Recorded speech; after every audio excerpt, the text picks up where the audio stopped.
Morning, everyone, and welcome. It's so good to see you all in person. My name is Rory Archibald, and I work for Visit Scotland, and I'm joined by an esteemed panel of industry leaders.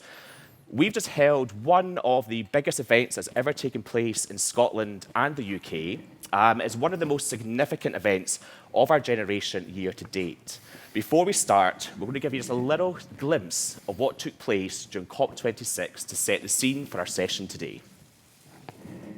Distinguished heads of state and government, delegates, ladies and gentlemen, honoured guests, the world will be listening intently to your statements. We're standing at an inflection point in world history, so let this be the moment that we answer history's call here in Glasgow. A positive outcome from this conference is not an option, but an absolute necessity. We all have a role to play. Adapting to climate change and building resilience is a call for everyone, all countries, rich and poor. Meaningful progress has been made since Paris. And the agreements made here in Glasgow, thanks to so many of you, we see the promise of further progress. I'm sure I can speak for everyone in the panel where it's a peg of pride that event was held in Scotland and in Glasgow and was such a huge success. I'm joined today by Lopez, the Director of Conference Affairs for the United Nations Framework Convention on Climate Change. I've had to practice that entire title. Kathleen, Warden, the Director of Conference Sales for the Scottish Event Campus in Glasgow, and Neil Brownlee, the Head of Business Events for Visit Scotland. So thank you for being here, thank you for joining us, and thank you all for being here this morning. So let's get right into it. We have just held, as I mentioned, the largest business event ever taken place in Scotland, one of the most significant events of our generation year to date. So Lola, right over to you. Why Glasgow? Why Glasgow? Well, first of all, we're glad it was in Glasgow because it was a wonderful experience for all of us who had been there and not visited yet. The choice of the city was actually done by the host country, the United Kingdom. And the criteria was having a good venue that was able to accommodate large numbers of people, being able to then build out from the venue. Security was a big concern because we had over 120 heads of state and they all required their own security. We needed to have a good community involvement where people were willing to have that many people descend upon them for several weeks. And then many of them, in fact, were able to participate. We had to have a venue that also really wanted to be sustainable, either already was sustainable or was working on improving sustainability, and other issues around in the city. Enough accommodations at different levels, good public transportation, and sustainable transportation. Fantastic. The motto of Glasgow is, people make Glasgow. It's been voted the friendliest city in the world for many years. So I'm sure they gave you a fantastic welcome. What were some of the highlights from Glasgow? Well, certainly the whiskey tasting was one of them, which is part of the Glaswegian hospitality. I think for us, the biggest thing was being able to produce a huge event, the second biggest after the Olympics during a pandemic. And I think the highlight for me was the way that the national and Scottish health authorities put in place protocols that allowed us to have an event of over 38,000 registered and badged participants with fewer than 100 cases of COVID over 3 weeks, which is almost impossible to imagine, but we did it. And it was really because of the insistence of the health authorities to put in place these measures, but also allow us to still make a very friendly and welcoming event. Absolutely, and we were just chatting outside. It's a perfect example of how, when the right protocols are put in place, that our industry can absolutely thrive. 38,000 people with less than 100 cases is incredible. I live in between Glasgow and Edinburgh, so I saw the motorcade of heads of state going from one city to the next city every day, and it was phenomenal. And definitely getting the bus into yoga every morning and seeing Air Force One at Edinburgh Airport was incredible. So fantastic. Kathleen, you have quite rightly, been a proud host city for this incredible event. From your perspective, what did this mean hosting this in Glasgow, from professionally but also personally? Yeah, well, good morning, everyone. in the period where the selection process was happening for which venue and location the event would be held in the UK, we were, as a team, acutely aware of the importance of this event. There was just no getting away from it. This COP was going to be a really important COP. That was pre-pandemic. Then to have a pandemic hit us and have to reschedule this event, and then for it to take place after pandemic, which the pandemic itself shone the light on the massive challenge that we have ahead of us as a world in terms of climate change. You know, to deliver this event, in my view, the most important talks really in the world is how it felt at a time where the pandemic had shone a light on the desperate need for tackling climate change and all of the man-made disasters that had happened in the year running up to COP. It was just so fresh in our minds. It was so top of everybody's mind to be the host venue at that point in time where it really felt as if it had reached just this incredible momentum. It was just an astonishing privilege, really. You know, it just was unbelievable. Excuse me. You know, the other thing that's quite poignant about this event for us having been held in Glasgow is its purpose. What COP26 is all about, or what any COP is about tackling climate change. And Glasgow for a very long time has been the proud seat of the Industrial Revolution, having invented the steam engine in 1776, I think it was. James Watt from Glasgow invented the steam engine. So to have been the city where much of the Industrial Revolution started, to then be the city that hosted this event, which was all about tackling the problem that has been created by the Industrial Revolution, was somehow or other just really rather poignant and somewhat poetic, actually. But beyond that, as a venue, you know, from very simplistic terms, the visibility that we obviously had, being on the global media stage for the best part of 2 weeks and all the time building up to it, was you know, a director of sales dream, really. There's no question about that. We were seen everywhere around the world. But if I can put that into the context of, I would much rather we were not facing a climate, you know, the climate emergency that we are.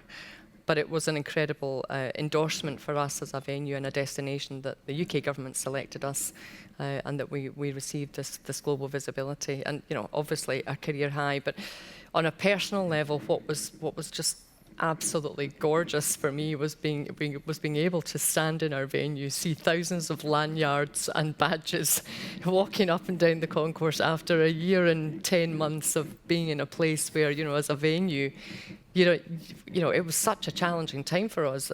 We happened to be a hospital and we were a vaccination centre, but so many of us around the world closed down for that period. And it was just a sheer joy to see people back in the venue, and a real joy for our teams to be back doing what they love doing, and seeing the industry, the whole of the UK industry, and working with the UN and the industry beyond the UK, being right in behind this event and making it happen. It was just a wonderful moment. It was, yeah, events are going to happen again. This is great. I love that word, gorgeous. Seeing people, absolutely. I know we were in Glasgow for a fringe event we did with the Scottish Government, and the city was alive. You know, buskers, musicians on the streets, making sure that every international delegate was welcome. And it was nice to get back to feeling that there's some sort of normality coming back. Yeah, absolutely. You know, Kathleen, you touched upon the importance of bringing people together to fight climate change, and we will come on to that a little bit later, but it's just a perfect example of how we need to bring people face to face in order to solve some of the world's biggest issues. So Neil, on to yourself. You know, Visit Scotland, they created a raft of activity from both the event side and the tourism side prior to COP. We were the first destination management organisation to sign up to Tourism Declares. Why was it important for Visit Scotland to align to COP, the ambitions of COP26? I think as Laura said, that the host of COP26 was the United Kingdom government. So there was a very important opportunity for the Scottish government and Visit Scotland, and Rory and I work for the Scottish government in that respect. But we had to capitalise on COP26 being in Scotland. And from a fringe point of view, so we weren't going to be doing anything in the blue zone. And I can't overstate how complex what happened in Kathleen's venue was on the first Monday, the first day, with 120 heads of state all convening in one place in a 1 hour time slot to get to a room slightly bigger than this, but all with the same start time, plus 38,000 delegates all arriving on the first day. That was white hot, complicated, and it was an extraordinary atmosphere to watch it unfold on TV globally. But for Visit Scotland, we had to show, for me, here we finally had the ultimate business event. We've been saying to Scottish Government and our friends around the world, whether it's Germany, USA, France, Spain, we're all trying to do the same thing at a national level to say that business events make the world a better place. And as Kathleen and Laura have said, what has been discussed at COP26, we've moved from being a climate debate to a climate emergency. And I think it truly galvanized our sector, or must galvanize our sector, after a torrid 20 months of people saying, we don't think you need to get together in the same room, we mustn't travel. Here was the prime example of getting the world's experts in a room to discuss a critically existential problem for the world. And that is why it's the ultimate business event. So what we did at Visit Scotland was, with our Journey to Change campaign, this aligned perfectly with the United Nations Sustainable Development Goals, and it aligns the pursuit of any business event in Scotland with Scotland's ambitions at a national level, which can include any of about 100 different policy areas. And so what I did with Rory was we came up with COP26 podcasts that we recorded, people like Kathleen, my CEO, Malcolm Ruffhead, and we took each of the pillars that were being discussed at COP26 and discussed them from the point of view of the NTO and Scotland's ambitions. And that was really our contribution. And it's just the ultimate platform for us to push once and for all that business events are catalysts for social and economic progress. And if we can't convince our government or other governments that what we were all doing at IBTM and IMEX and our day jobs, that's what we do.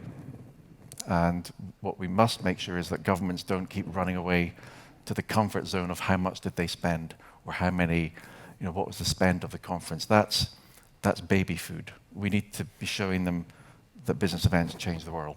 And COP26 and the work that Laura and Kathleen have done is a cast iron example of that. Yeah, absolutely. And a shameless plug, the podcasts are still available. Log on to businessevents.scot and you can stream them on cloud. But yeah, absolutely. I think this has laid, the COVID crisis has laid bare the other crises that we are suffering as a planet, climate change, and then what comes with climate change is poverty, lack of education, lack of universal health care, and that we as an industry have a role to play in helping our national governments and our local governments to achieve the ambitions according to the United Nations Sustainable Development Goals. We've talked a lot about some of the highlights, but with such a huge event and having some of the most important people on the planet all in one place at the same time, there must have been challenges. So Kathleen and Laura, this is for both of you, but I'm going to start with you, Laura. What were some of the challenges that you had to face hosting such a significant and complex event?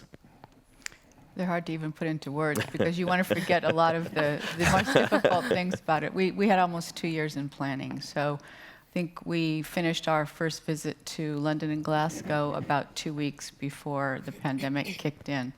So we had to redo our plans constantly. So it was a moving target. Maybe if I could distill the challenges into a couple of areas, one was just the numbers. The UK government was so concerned from the beginning that no one would come. And as we continued to evolve, as the different virus variants came out and countries were either opening up or closing down, it was so difficult to know what we were planning for. By the time we got to the summer, where normally we would have all of our people, we would get a rhythm, it was so below the normal numbers that we were very concerned. And all of a sudden in September, it picked up where we were getting registrations of maybe 3,000 or 4,000 a day. And by the time we opened, we had 58,000 people registered. And we really started to panic because we knew that there was no way we could possibly accommodate 58,000. The normal procedure is countries and civil society, they register more than they're going to bring, but usually the rule is 75% pick up badges. So even doing the math on that, we were still a bit concerned that Kathleen's wonderful venue was not, and our temporary structures were not going to be enough. What we started doing then is speaking to some of the delegations and explaining we do have physical distancing on all of our rooms. So although the same rooms are there, the same meetings will go on, the same action zone is there, but you will not be able to have the same number of people in the room, so please plan accordingly. So how to balance out that, making it as available to as many as possible who wanted to come. We couldn't really say no. We have a quota for civil society, but we do not have for countries. So making it as accommodating as possible for large groups, but then don't discourage people either. So that was the first balance. I think the next balance was what was going to be the combination of on-site participation and virtual. We had a platform that the contractors were putting together that was going to make it available for those who wanted to watch the live stream back from Capitol. However, in the end, the UK government, the presidency, you saw President Sharma up on the screen, they decided that they were not going to have any negotiations virtually. So that complicated things as well, because we didn't know then if all negotiators had to come, what that would look like in terms of our footprint inside the venue. And then the last one was just the COVID measures, because I mentioned the very responsible and robust measures put in place, but at the same time, we wanted to have no super spreader event, but we didn't want to scare people off either. And we have people who come from very, very challenged countries who don't even come with SIM cards or proper phones. So how are you going to get them to upload their test results every single day when they wouldn't know how to do it? Many don't speak English. And so we had to, make many amends to accommodate that. But those are kind of the areas of the three big challenges. Gosh, just small challenges then.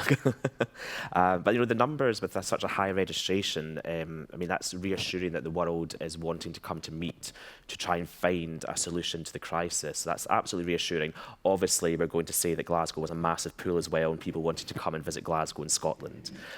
Kathleen, what about from your side? What were the challenges? Well, I'm going to go back a few steps because one of the biggest challenges for us was when the pandemic hit. We had COP happening in November 2020, and then the pandemic hit. And every event that was happening in the SEC, of which there were hundreds planned over any year, all were rescheduling into the next year and the following year. So to try and find, if any of you in this room run venues, to try and find a tenancy availability with all of your events moving out of 2020 into 21 and 22, to try and find a tenancy of 3 weeks for an open period and several weeks, 7-8 weeks for a build-up to happen in your calendar is quite a tough challenge. And we had dozens of events that were going to be impacted by trying to find a rescheduled set of dates for COP to take place in November 2021. How did we overcome that? Well, fortunately, we have remarkable clients, actually, who were prepared and understood. And I think this says a huge amount for all of the clients that we work with. They understood the importance that this event really had to happen. And I think with the relationships that we had with the clients, we were able to work with them and manage to find alternative solutions for everybody else so that we could clear the decks to let COP happen in 2021. There was no way it couldn't happen. We had to make it happen. And everybody worked with us. It was really quite a remarkable and extraordinary and very, very stressful period, has to be said. I think a couple of other big challenges was really around resilience. An event like this, it's a multi-agency effort. Usually when you're running events in your venue, the venue, are in control of pretty much everything that's happening. When you're doing an event like this, where you have heads of state coming from all around the world, the security is #1 priority. Security is always a priority in a venue, but it's security in a different level when you've got heads of state coming. Fire service, ambulance service, transportation, Transport Scotland, all of these different agencies that were involved in supporting the delivery of this event. Fortunately, leadership from the UN who knew exactly what they were doing, but it was an extraordinary complex event resilience was a really important part of the delivery, and for the venue to know what role it was playing within that resilience. So we were involved with lots of groups that weren't necessarily specifically doing something in the venue, but we needed to know what was happening. We needed to know what was happening with transportation in the city. We needed to know how the ambulance service was going to be responding. We needed to know what the fire service would do in the case of an emergency. We needed to be prepared for all sorts of scenarios and circumstances.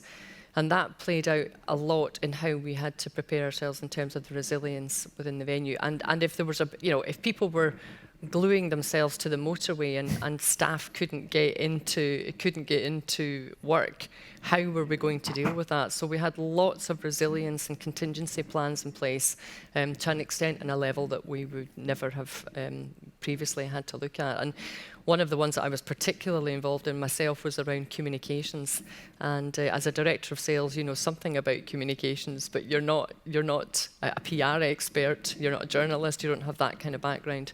But we worked with the UK government and all of the other stakeholders and partners who were involved in delivering, and had these meetings where we were ensuring that we all understood whose role it was across different sets of circumstances, if different things played out, who was taking primacy, that kind of thing. So, it was down to resilience planning, preparation. And one of the things that has really struck me about this event and will stay with me forever is the level of trust that each person had, each organisation had in everybody else's ability to do their job. It was remarkable. I mean, this is a team that came together in the UK to deliver the biggest event that had ever happened in the United Kingdom, probably one of the top 5 biggest events that had ever happened since the pandemic.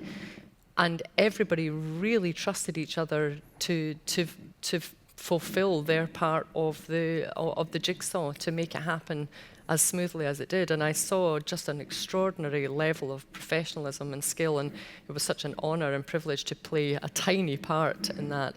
But the level of professionalism and skill across the delivery of that event, from the UN through to governments, through to all of the different agencies that I've just mentioned, the expertise that was there was mind-blowing. Actually, it was really quite something to be part of. One thing the audience might not realise is that the venue, Kathleen's venue, was United Nations sovereign territory for the duration. So it wasn't actually in Scotland, it was in UN sovereign territory, because it was handed over, wasn't it? Yes. Yes. So there was no Police Scotland in the venue unless there was a threat to life or something. And there wasn't. And there wasn't. And there was no So threat to life. all these little details. Yeah. I mean, that's fantastic. And collaboration is the thing that's come out from that massively, and that our industry, I think, was good at prior to COVID-19, and throughout COVID-19, collaboration has now become essential. One, to get out of this pandemic and to restart the industry, but also to create the impacts that our industry does have, that you do need that multi-agency working with most of the events that we host, but particularly, obviously, with COP26 in this example. Other than the official agreement, there must be a measurement of success for COP26. Neil touched earlier that our industry has been a little bit obsessed, to use a slightly harsher word, on the economic value of our events, but there's more to it. I'm curious though, Laura, as I said, outside of the official agreement, how do you measure the success of COP26? I think from our point of view as the organizers of this conference from the UN, we didn't have to eliminate any elements of the program. We normally have the mandated events, which are all negotiations, and then it has become really an attraction because there's so many events that are called action events that are not mandated. But they've become a way that civil society and many others can either showcase their own work on against climate change, or just that some of the people who don't agree with the process can also protest within some limitations. We didn't have to cut anything out, and we were very worried that we would have to, just because of the physical distancing and because of the timing of even the hygiene protocols. Between every single meeting, we had a cleaning of all the facilities, every single room, all the microphones, and it took only 15 minutes. So just doing that meant that we had to change the program. Nothing was eliminated. So that's, for us, the measurement is everything fit, fewer people per room, but everything took place. Yeah. But the main, measure of success to me is it was not a super spreader event.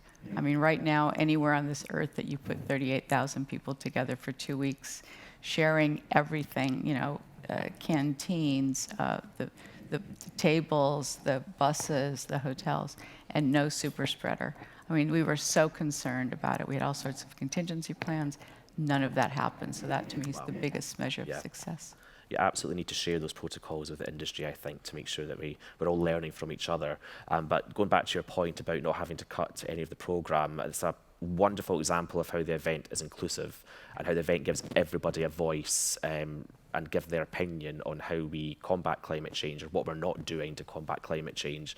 And I think that's a magical thing about COP26, is that it gives everybody a voice regardless of what their opinions are. And again, I will repeat myself over and over again, that is the beauty of face-to-face business events.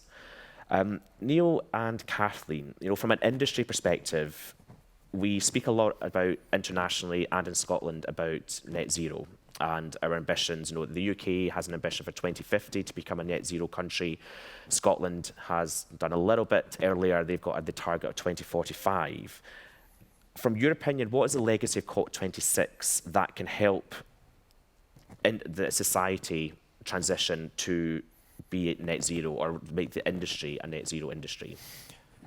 Who wants to go first? The industry or society or both? Maybe start with the industry. Society might be a little bit more too broad. I'll kick off with industry. I've got an observation about society as well. But I think for industry, we shouldn't beat ourselves up too much because a lot of our sector has been doing a lot for years, long before COP26. And our 3 principal convention centres in Scotland are, they've been doing tremendous work, green awards going back 5, 6, 7, 8 years. I think it's about the larger venues demonstrating to the smaller ones what can be done. But even trade shows like this, IBTM and IMEX, 7, 8 years ago, all these one-time use carpets would go in a skip. But before the pandemic, they've all been recycled. It's been built into the way we work, and I'm sure all the carpeting and SEC that will have found a good home. It won't just have gone somewhere. That'll be built in. So I think our sector as an industry is quite ahead of it. We're always getting battered on the head about sustainable food or food not travelling too far. In Scotland, using local produce, it's 10, 15, 20 years we've been doing that. I think what COP26 can do is help galvanise people for it to become permanent and just take it to the next level. But I'll hand over to Kathleen from the industry, but then come back to me on society. Sure. And I agree with everything that Neil's just said, but perhaps not quite as strongly. I do think as an industry we have been paying attention to this challenge. I think we have a huge amount that we need to do. Some of that is in our control. Some of it is within the control of our allied partners, airlines, etc. But there is an opportunity for us to work more collaboratively. And I think, yes, in Scotland we have been doing a lot, and in certain parts of the developed world, absolutely. Scandinavia, really ahead of the industry in that regard. But I think there is an awful lot more to do. COP was a brilliant example of how every detail was considered. Do we need to do this? No, we don't need to do this. Can we do it like this instead? Yes, we can do it like this instead. That means that something doesn't get wasted. That was a really positive thing. And every aspect of the event was really considered. So I think COP, from a personal point of view and from an industry point of view, can amplify what can be done. But I do think we need to work more collaboratively as an industry. And that is why we were keen to work with UNFCCC and a number of associations, global organisations, because this is a global problem. And if we're doing well in Scotland, great, but hey ho, we've got a lot more we need to do in Scotland, and everyone needs to be doing the most that they possibly can. So, and we need to accept that we're at different stages on a journey, and we are all at different stages on this journey to net zero. But we pulled together a group, and I'm very pleased to see Kai from Ufi, just walk in the door there, perfect timing, Kai, in case we get any difficult questions, I'll put them to you. But working with the SEC was part of the beginning of this, but working with UNFCCC, ICA, UFI and AIPC, we then galvanised a group of people across the industry, brought them together. We started to work on forming a pledge for the industry at a global level. And we launched that pledge for the industry at COP26. And at the moment, we have about 150 signatories from around 40 countries who are signed up, and over 200 supporters to the pledge. And these are organisations who have signed up that are big players in the industry that are delivering events right across the globe. And if we can get the big players making a difference, we really can start to build momentum. But we want everybody involved in that, and as many people as we possibly can, galvanise the industry behind this pledge. And the pledge is to deliver, is to aim for net zero 2050. And there are 4 key pillars to the pledge, and if you go on to the Joint Meetings Industry Council website, you will see the details of the pledge there. But they are essentially, create and establish your pathway to net zero by the end of 2023. So establish that pathway to net zero 2050 and publish it by the end of 2023. Collaborate with industry, measure and track your scope 1, 2 and 3 emissions, and there's a huge big discussion to be had around scope 3 emissions, and I'll not get any more technical than that because it's there are people who know much more about it than me, but measure and track your scope 1, 2 and 3 emissions, and importantly report on your progress. And that is fundamentally what the pledge entails, and over the next year the group that has been working together right now will continue to work on establishing a roadmap for the industry that will enable any organisation that has something to do with delivering events in our industry a place to go to be able to get the support that they might need to help find the route forward to 2050, net zero 2050 for them. It's the first time there has been a pledge on this level, a global level for the industry. And it is a great opportunity to build momentum behind this. And I think we are at a stage now as an industry where we recognise and we are taking responsibility for the tension that exists between our industry and climate change. And it does. And there's great things being done, but there is much more that needs to be done. Yeah. I think the PCMA, IMEX, ICA, Reed Exhibitions, the venue we're in just now have all signed up to that pledge, Global Destination Sustainability Movement. NetZeroCarbonEvents.org, you can see all of the milestones that Kathleen has just mentioned and find contact details to find more information on that pledge. But yeah, I mean, we do need to do more, and I think collaboration has been mentioned a few times during this discussion, that we need to work collaboratively, as climate change is not a competition, and we all need to get to that same level. And if that means helping other destinations, other venues with our knowledge, and also asking for help when we require it, we absolutely have to do that. Neil, you said you wanted to come back on something with society. Just on the wider thing, we've had 20 months now of the pandemic, and one of the things that was very clear is that everything is interconnected, everything is dependent on each other, whether it's giving our young people a job in the local restaurant or pub to work their way through college, all the way through the supply chains and everything else. But also I feel that the debate, the discussion about what we did as an industry before the pandemic, it's fundamentally changed. But Sheriff Karamat, the president and CEO of PCMA, one of the things he says is that it's not sustainable for us not to travel forever. So many lives around the world depend on people traveling. So it's not that we travel, it's how we travel. And when you look at the audience and the participants of COP26 last month, the array of sectors representing there, it's not the plastic straws that we no longer use. It's not the airlines, it's the aircraft manufacturers who are part of the solution here. And that's come on leaps and bounds in 5-6 years as well. But I think with society, one thing that bothers me a little bit from COP26 was some of the debate in Scotland at a local level. It was including when I had drinks with a friend last week, he said, yes, but why did they have a motorcade? Why did they all fly in? And you think, this is quite low-level stuff, and it's trying to make sure the legacy from COP26 elevates it to the top. Because if the man in the street only sees the motorcade and says, well, that's gas guzzling, that 747 the president flew in on is 35 years old, they're not missing the point, but it's kind of dragging things back, a bit like business events, always getting dragged into the how much did they spend bucket.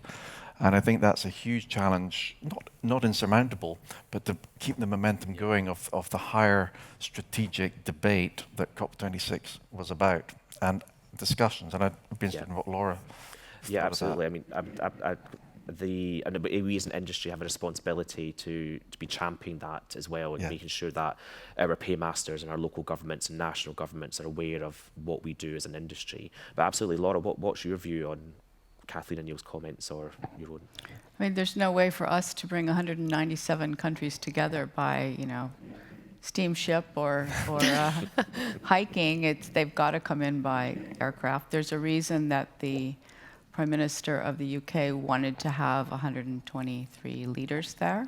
He felt that it was important to get the backing of the agreement, and you probably saw the photos of the private aircraft that were parked. I mean, if it hadn't been for that, we would be, absolutely certified 100% with a sustainable event. But the air travel is something that many countries are working on, many businesses and research areas are working on to make jet fuel sustainable. It's not there yet, but certainly there's something in the way.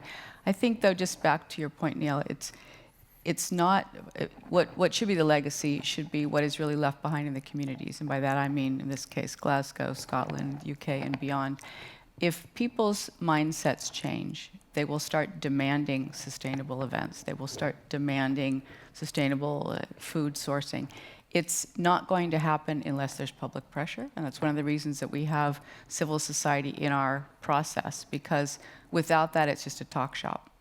And if you don't have some sort of accountability where people are able to speak out, they're encouraged to speak out without any violence, naming, or shaming, that's our rule, then you have people making great pledges, but there's really no one to hold them to it. So I think in that sense, what can be the legacy of this type of event, especially large ones, is the community doesn't just get a windfall for a couple of weeks, but they also have some minds change. They start to say, well, hang on a second. These people are talking about saving the world and all countries and people from climate change. What are we doing here? If that's the mindset that is left, if that's the message that comes out, I think it's absolutely worth it, while we are continuing to make sustainable events.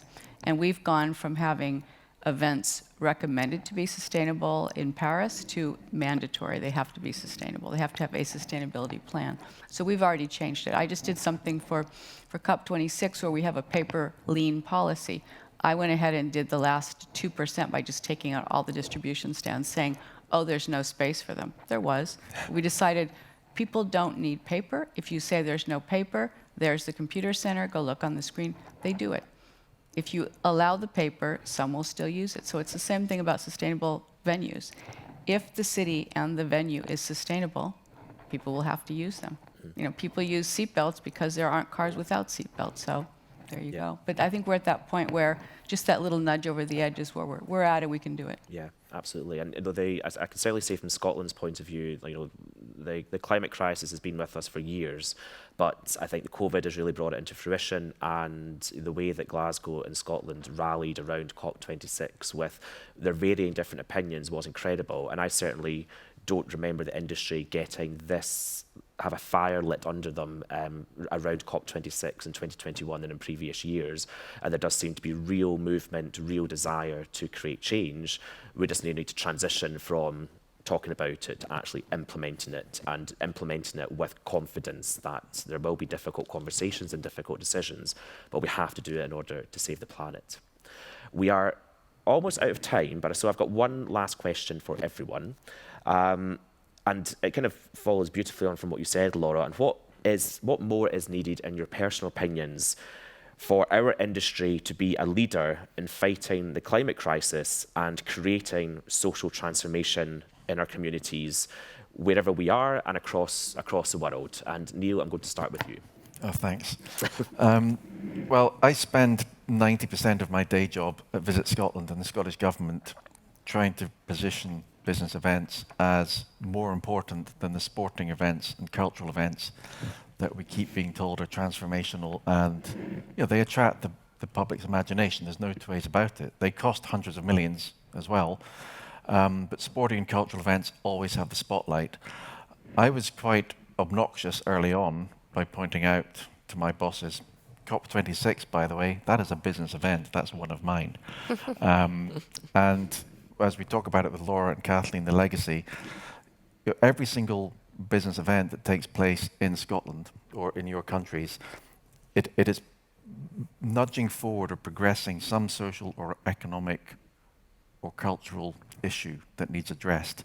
And all of those clients that Kathleen mentioned who were happy to make way for COP26, and that's a huge testament to Kathleen's relationships with clients, that they would be happy to move. And that's also why we come to these shows, to maintain these things. But we have to make the point as an industry that, like COP26, every single event in Kathleen's venue or in the opposite numbers around the world, it's a mini COP. There's discussions, there's experts, there's outcomes, there's legacy, there's a paper. And that's the power of business events to create change for the world that makes it a better place, which could take 5 years, 10 years, 50 years. But that's what we need to harness out of COP26, because if we can't do it with COP26 as the ultimate example, then we should just give up and just go back to counting the breakfasts. Yeah, absolutely.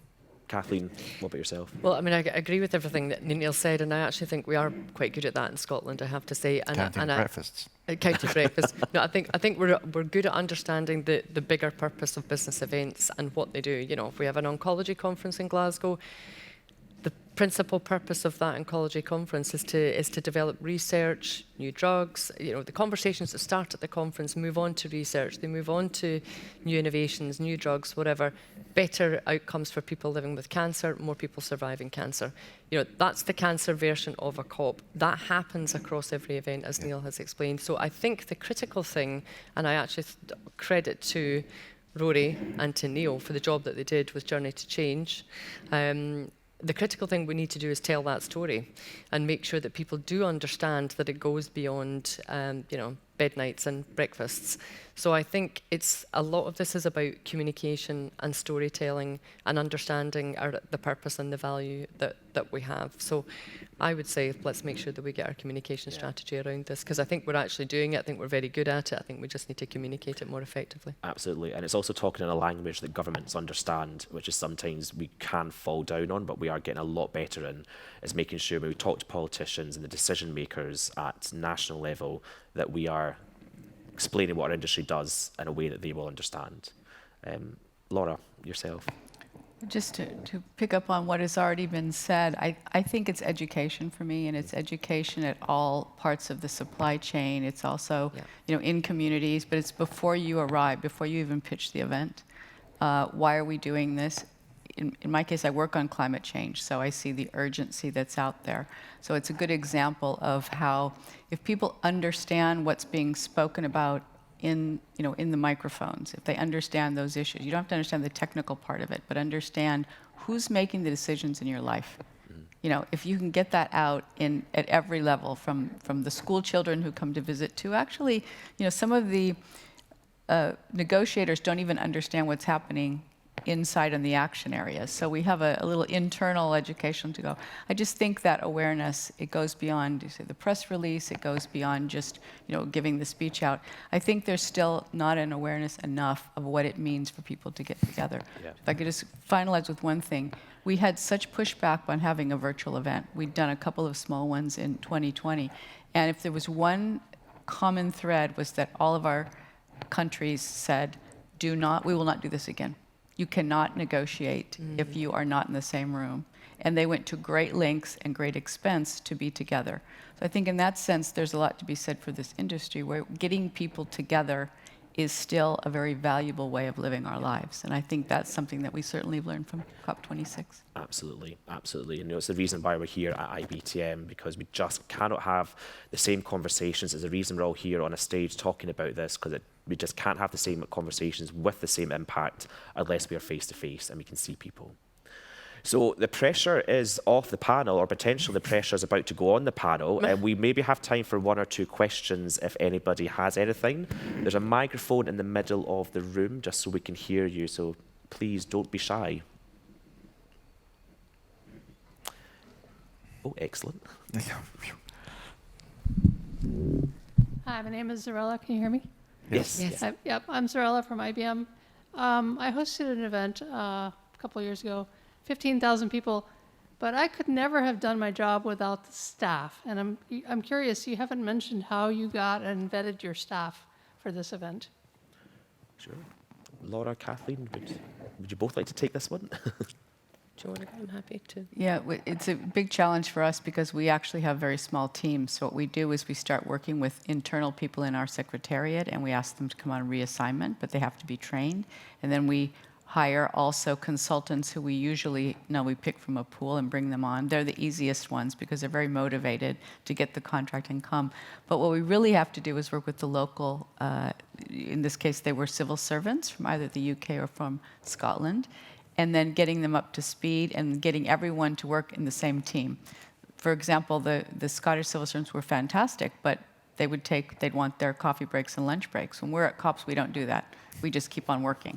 So they kept saying, well, Red, when's my break? And we would say, well, this is a COP. So, it was not slave trade, but we did say, well, can you wait till this rush dies down a little bit? So it was just that kind of getting people to understand that we'll work together, we'll make sure that you're comfortable, but we have a job to do and we're going to just keep on going until it gets done.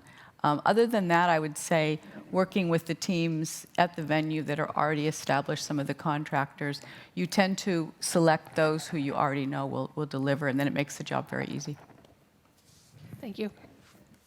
Kathleen? Yeah, I think from an SEC perspective, we have, fortunately, we have a really solid core staff that have been with us for a long time and will continue to be with us, hopefully for a long time too.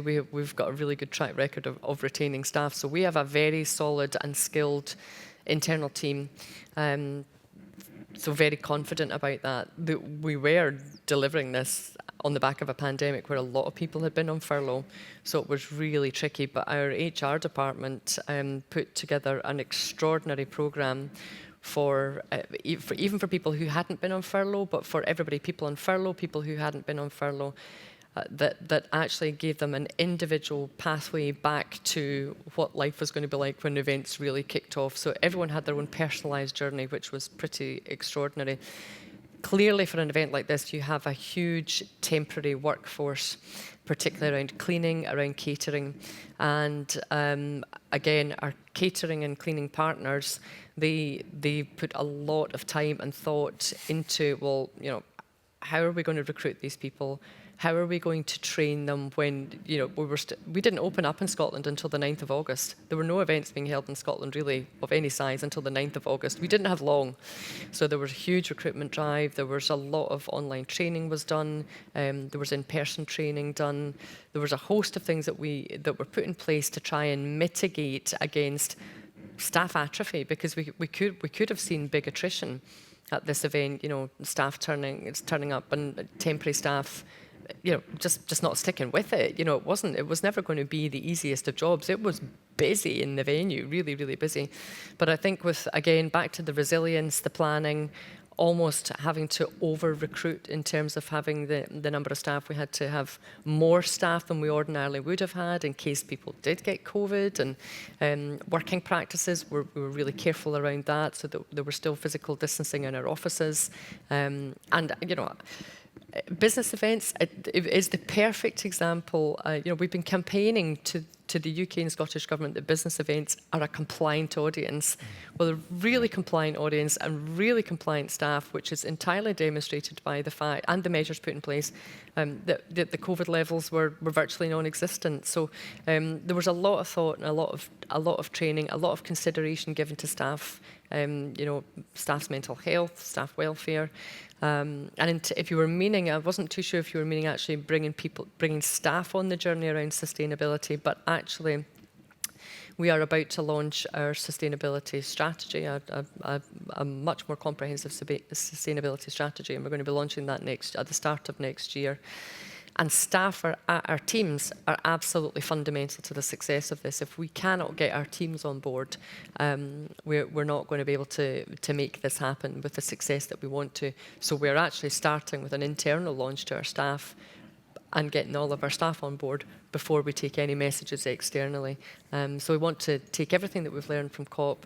That's part of our overall strategy. But the first thing is make sure that we are working with our staff. We've taken feedback from our staff, and we're working with our staff the whole way through this process. It's got to be their strategy. Sorry, I realise we're out of time. Great. Is there any other questions? No. Well, Laura, Kathleen, Neil, thank you so much for your insights, for your stories. Thank you to everybody here for joining us. Have a fantastic IBTM, and I'm sure we will see you on the floor. Thank you. Thank you.